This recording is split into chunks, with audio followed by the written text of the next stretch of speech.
nous allons achever notre journée d'aujourd'hui avec cette leçon de géographie humaine qui porte sur établir les rapports entre démographie et développement. Ici, là, nous allons retenir que il existe un rapport entre la démographie et le développement. La démographie ici, c'est l'étude statistique de la population. Le développement ici, c'est ce que nous disons tous. Non? Nous savons qu'au Cameroun, on dit que le Cameroun sera développé d'ici horizon 2035. Le développement ici, c'est en quelque sorte réunir ou alors remplir les conditions de vie des populations d'un pays de manière améliorée. Maintenant, il existe donc entre population et développement, il existe une relation à double sens. Il y a la transition démographique et le rajeunissement de la population. Nous allons prendre ces deux rapports. C'est-à-dire que le rapport, ces deux sens du rapport entre démographie et développement. Maintenant, pourquoi parle-t-on de la transition démographique? À quoi consiste-t-elle? La transition démographique consiste à obtenir des taux de natalité. Nous avons déjà vu cette leçon-là. Taux de natalité, taux de mortalité, taux d'accroissement, etc. Et donc, consiste à obtenir des taux de natalité et de mortalité faibles à travers des efforts dans les domaines de la santé et de l'éducation. Ces stratégies permettent donc d'avoir une jeunesse productive et de réduire le rapport de dépendance. Le pays se retrouve avec un nombre maximum de jeunes adultes et relativement peu d'enfants et de personnes âgées. Ici, là, il est question, de quoi il est question? Ici, on s'est rendu compte que la croissance démographique, c'est-à-dire que la croissance de la population a un effet, ou alors une conséquence, a l'impact sur le développement du pays. Prenons un peu l'exemple entre nous. Dans notre état de cas, nous sommes là, nous formons beaucoup de familles. Et chaque famille, il y a des familles où il y a plusieurs enfants, il y a des familles où il y a moins d'enfants. Nous allons donc constater, nous allons remarquer que la famille où il y a plus d'enfants, leur entretien pèse sur les parents.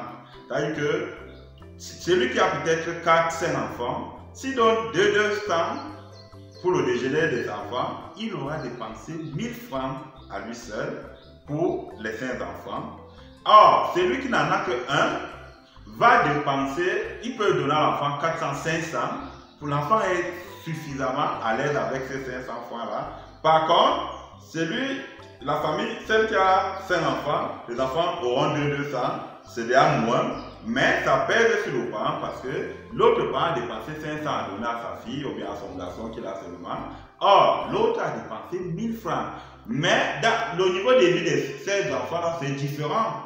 Celui qui a 500, il vit mieux, il achète mieux son goûter et tout. L'autre n'a que 200.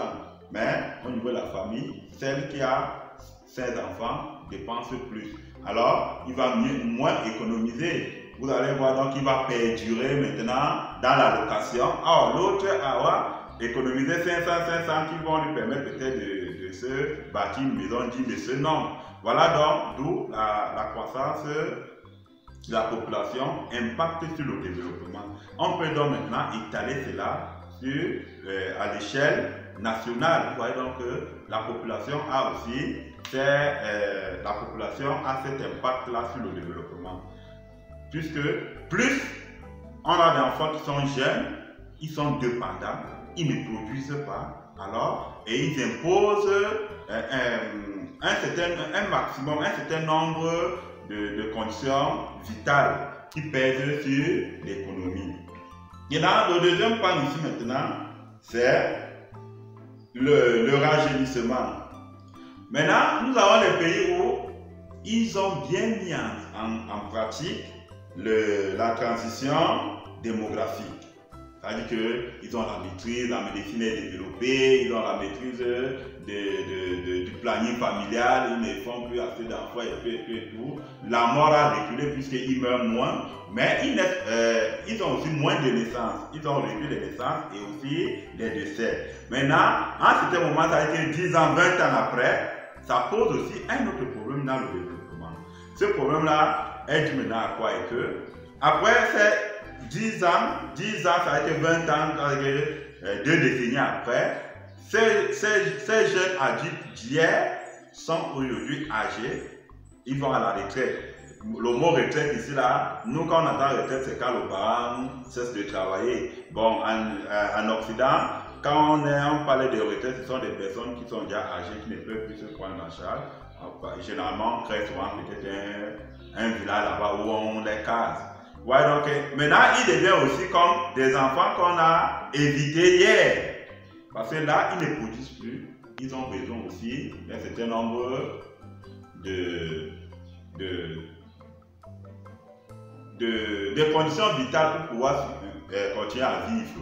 Maintenant, ça pose un problème. Les naissances, il n'y en a plus assez. On n'a plus assez de jeunes. Ce qui fait que la main-d'œuvre va baisser dans le rajeunissement de la population s'explique par le fait que une meilleure urbanisation entraînerait plus d'opportunités d'emploi, donc un meilleur revenu, une meilleure éducation, notamment pour les femmes, ce qui réduirait le taux de fertilité et par conséquent la croissance démographique.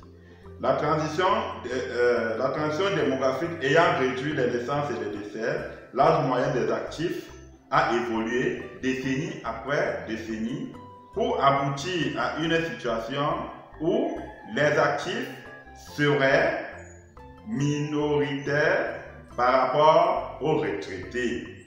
Cette dégradation du ratio de dépendance risque de se traduire par des pénuries de main-d'œuvre pour certaines professions, dans les services aux particuliers par exemple.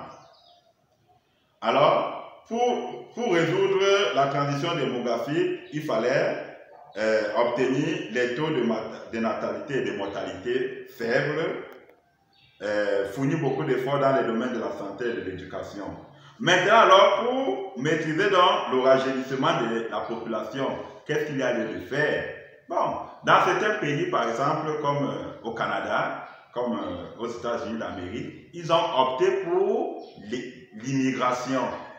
Pour rajeunir la population, ils ont opté pour l'immigration. Vous voyez comment au Canada, ils demandent, on veut que les gens immigrent là-bas pour aller travailler et tout ça. C'est les stratégies qu'ils ont mis sur pied pour pouvoir agir, puisque à un certain moment, ils n'ont plus assez de naissances, alors la main-d'œuvre va baisser. Il faut donc des nouvelles personnes, jeunes adultes qui pourront assumer la relève. Mais en Chine, eux, ils étaient là-bas les premiers pour pouvoir maîtriser la transition démographique. Aujourd'hui, ils ont opté, depuis quelques années, ils ont opté de lever la règle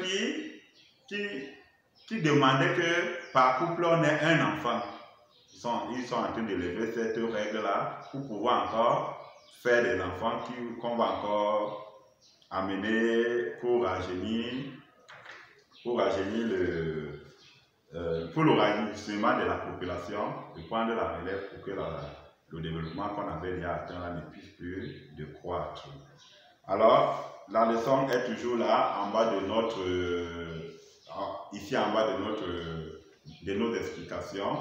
Nous prions toujours que les parents puissent télécharger et tirer. Vous allez les introduire dans vos cahiers pour les lire et apprendre à se préparer pour les examens. Je vous remercie.